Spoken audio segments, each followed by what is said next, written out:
They say you only need one person to believe in you. Well, I believed in my son. I believed in him so deeply. I once sold my wedding ring to help him get his first down payment. So imagine standing in a room full of strangers, holding a tray of lemon tart you baked yourself, and hearing your son say, "Ignore her. My mom's a little off these days." Just like that. Like I was a shadow of a woman I used to be. Not his mother. Just a punchline. My name is Marlene Brooks. I'm 69, widowed. And I worked 32 years as a court clerk in Travis County. I raised my son Jordan on a tight salary, built my life from scratch after my husband passed in '94. And paid off the house myself. The house we lived in, cried in, healed in. The same house Jordan once called the safest place on earth. That home was mine. It still had my husband's initials carved into the back porch beam. But last year, Jordan asked me to move. He'd just gotten promoted, bought a bigger home in Austin, and said, "You shouldn't be alone anymore." "Mom, let me take care of you now." He smiled when he said it. And I believed him, so I packed up 38 years of living into 17 boxes, locked the front door to my past, and moved into what I thought would be a new chapter. Jordan handled everything: paperwork, utilities, even my banking app, just to help, he said. He even put my name on the guest list for his real estate gala that spring. I wore my good blazer, I made dessert, and when the music started and people poured into the house, I stood back, quiet, proud, watching my son shine. Until that moment, until he raised a glass and said to the room, "If my mom says anything weird tonight, just smile. She's been a little forgetful lately." They laughed. And I didn't drop the tray. I didn't cry. I just smiled like I was used to it. But something cracked deep inside. Because that wasn't a joke. It was a signal. And I wasn't in the safest place on earth anymore. A few nights after the gala, I found a thick envelope on Jordan's desk labeled Title Adjustment Packet. It had legal documents inside, my name, my address, the home we lived in. Except one thing was wrong. I don't remember signing any of it. There was a shaky signature that looked like mine, close enough to pass. If you weren't me, I brought it to Jordan and asked, gently, "Did I already sign these?" "I don't remember." He laughed and said, "Of course you did." "Mom!" "Don't stress yourself out." That night, I couldn't sleep. Have you ever felt like your memories were slipping through your fingers? Like sand you used to hold tight?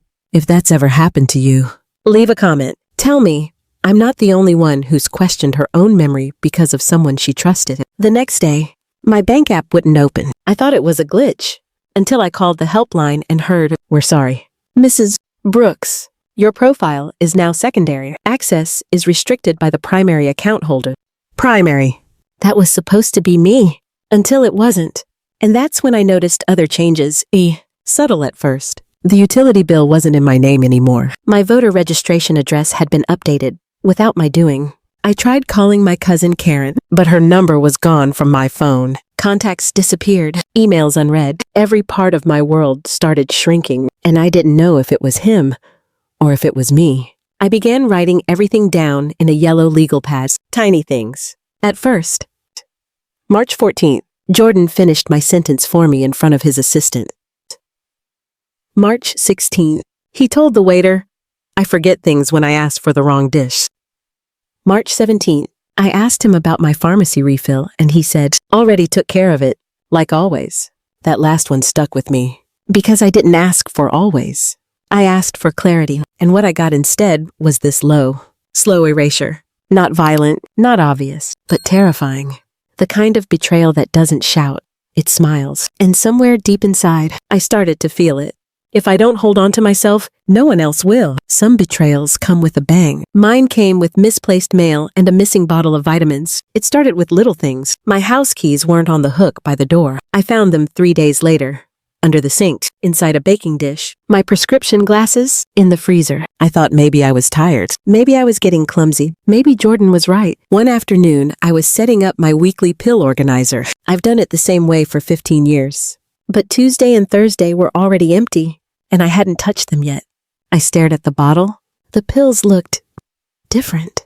Same label, different color. I checked the refill date. Jordan had picked it up as a favor. That favor didn't feel like help anymore. Then came the clinic call. A woman with a gentle voice said, "Hi, Mrs. Brooks. Just confirming your follow-up for cognitive assessment. Next Thursday at 10:30. My stomach dropped. I hadn't scheduled anything. She read my name, my birthday, my address. She had it all. I asked where the appointment came from. She paused, then said, "It was made by a family member with authority." Authority. That word landed like a slap. That night, I sat at the edge of my bed for 20 full minutes. No tears, no movement. Just me, my heartbeat, my breath, trying to remember if I had forgotten. And that was the scariest part. When you start to question your own mind, they've already won half the battle. I opened the bathroom cabinet, lined up my medicine bottles, counted every pill, took photos, wrote down the milligram, color, side effects, everything. I didn't trust my brain anymore, so I had to trust the paper. Then came the moment that told me this wasn't paranoia. This was war. I went into the laundry room for paper towels, and I saw it, tucked behind the roll, a small black camera, the kind shaped like an air freshener, tiny red light blinking every few seconds. I didn't scream. I didn't pull it out. I just leaned close, let it see my face, and whispered, "Gotcha."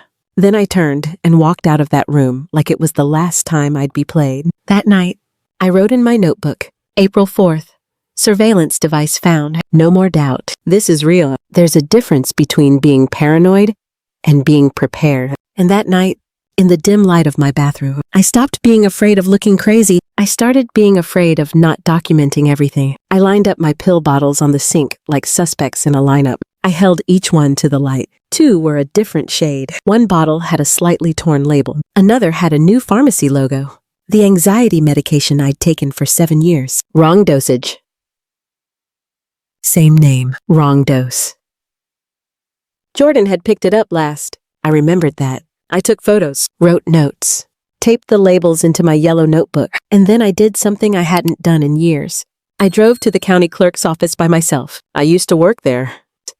32 years of order, records, filings. I know the smell of paper and power. I walked in like I belonged, because I did. Searched for my own property file, and there it was, a quitclaim deed, filed 3 weeks ago, signed voluntarily by me, witnessed by someone I'd never met. Notarized, all without me ever setting foot in that office.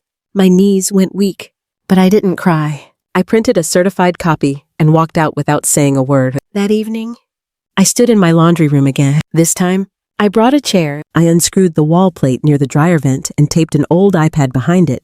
Motion activated. Set to record. Let's see who really comes and goes around here. 2 days later, I got what I needed. Jordan, pacing in front of the dryer, phone to his ear. She signs anything now. She doesn't even check. I'll push the title through next week. Then we can flip the property. And then he laughed. That low, smug, satisfied kind of laugh, like it was already his. I watched the video 5 times. I didn't feel anger. Not really. What I felt was clarity. Because now it wasn't just a suspicion or a knot in my stomach. It was proof. I backed it up to 2 places. One to my cloud account, one to a flash drive taped behind the mirror in my bedroom, just in case. That night, I wrote in my notebook, April 11th, deed forgery confirmed, surveillance confirmed, medication tampering likely, game changes now. After the recording, I didn't storm into his office. I didn't scream. I didn't even confront him. Because the smartest move wasn't to fight him. It was to let him think I couldn't. So I played along. I started forgetting things. Left the milk in the pantry. Called him by his father's name once or twice. Acted confused when the TV remote changed. I let him see what he wanted to see. And he bought it. The more I leaned into the role he cast for me, the more careless he got. He started talking in front of me like I wasn't there. Telling his fiancée, once I have full control, I'll move her to assisted living and rent the place. It'll cover 2 mortgages easy. I made a note of it, word for word, right there in my notebook when he left the room. I even asked him for help transferring money. Pretended I couldn't log into my account. Let him do it.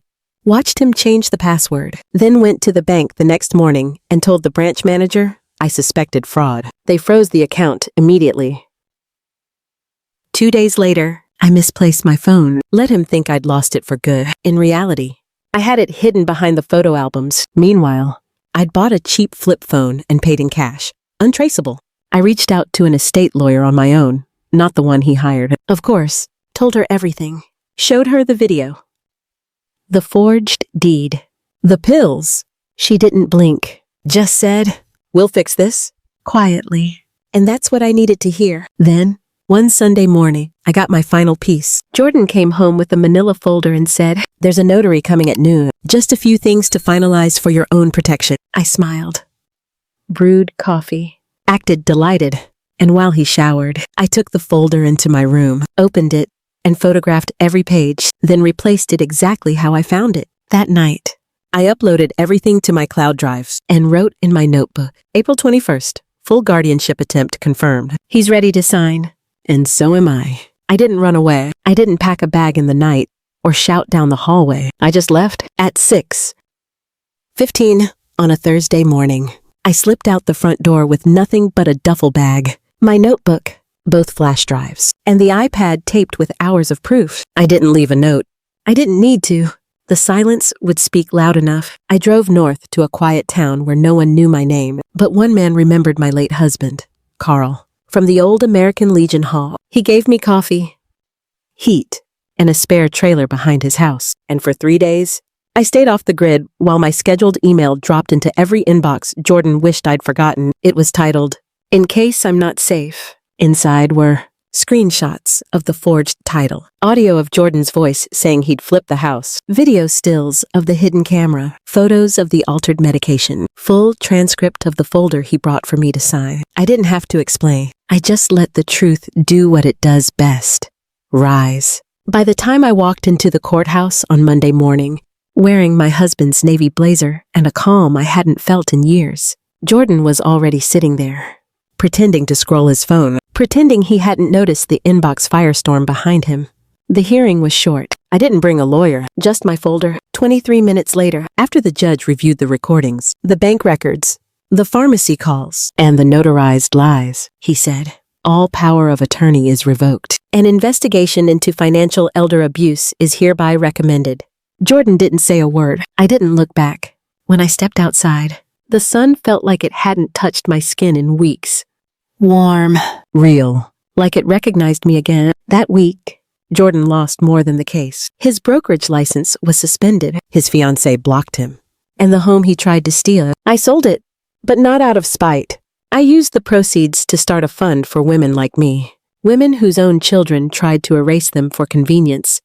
2 months later, I hosted a small dinner. Just a few people. Carl, my church friend Janice, even Eli came. Quiet. Eyes low, holding a lemon tart he tried to bake himself. We laughed. We shared silence. We breathed again. And as the sun dipped low, I raised my glass and said, "If someone ever tries to erase your name, your mind, your worth, don't fight them loud. Just outlast them. Let your truth be the thing they never recover from." And now, if you're still here, let me ask you something. What's one thing you refuse to let anyone take from you, even when they tried? Leave it in the comments. Someone else may need the reminder that they're not alone.